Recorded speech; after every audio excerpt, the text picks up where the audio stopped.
The Troubles were a 30-year-long period in Northern Ireland of low-level or guerrilla warfare. It started in the late 60s and went on until 1998, where it ended with the Good Friday Belfast Agreement in the military stalemate. The war was fueled on mainly political and nationalistic beliefs. Nationalistic being in the patriotic mindset and believing your country is superior and more powerful than any other country. However, another driving factor was historical events, dating back as far as 1609. During this period in Northern Ireland, English and Scottish settlers known as planters started colonising the Ulster area and formed the Ulster counties. Now these people weren't poor either, they weren't looking for places to live. They were using this land for private use, and thus a large portion was privately owned. But how this connects to the Troubles, you ask? Well, this wasn't exactly new land, and had been inhabited by the native Irish Catholics for a while. King James I wanted to force English-speaking and Anglican religion upon them. This led to the Irish Confederate Wars spanning from 1641 to 1653, which was won by the English and Scottish. This, as any sane person would guess, didn't sit well with the native Catholics, which led to the Irish Rebellion of 1798, which in turn failed. However, violent clashes continued between Irish Catholics and British Protestants.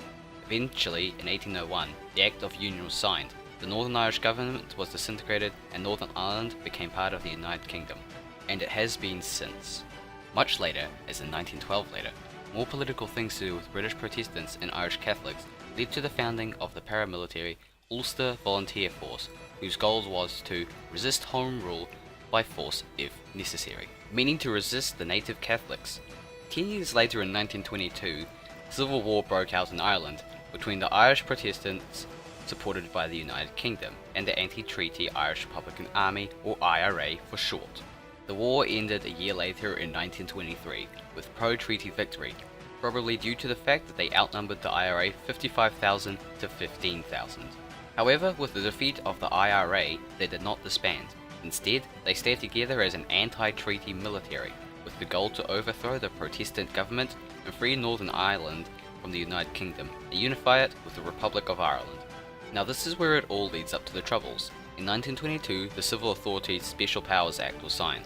This meant that the police and government were allowed to do anything they saw as necessary to uphold law and order in Northern Ireland.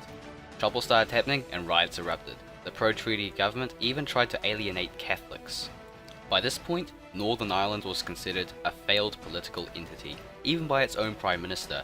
By the 30s and 50s, rioting in Belfast became severe. The IRA campaigned at the Northern Irish border during the 1940s briefly. Later in 1956, Operation Harvest was started on the Northern Irish border, and violence erupted again. This was another guerrilla campaign, and ended in 1962, with the IRA being defeated and calling off the campaign. Ireland was at peace. For now.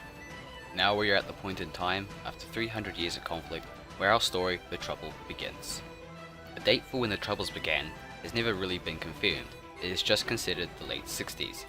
There are 4 events some people believe could be the beginning, such as the reformation of the modern Ulster Volunteer Force 1966, the Civil Rights March in Derry 5th October 1968, the Battle of Bogside 12th of August 1969, or the deployment of British troops 2 days later.